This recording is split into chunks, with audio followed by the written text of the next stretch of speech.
అస్మద్గురుభ్యో నమః. నమస్తే. ప్రతి యుగంలో మనుషులు ఆత్మవికాసం పొందటానికి ఒక దారి ఉంటుంది. ఆ మార్గం అనేది ప్రతి యుగంలో ఒకటేలా ఉండదు.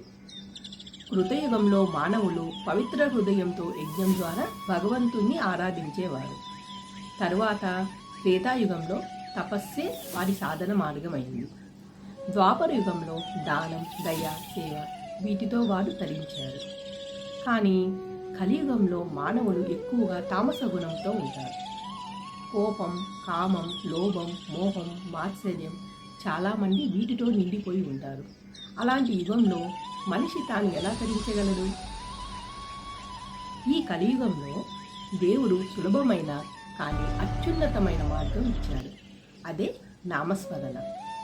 పవిత్రమైన మనసుతో భగవంతుని పేరుని జపించడం ద్వారా కూడా మనిషి ముక్తిని పొందగలడు.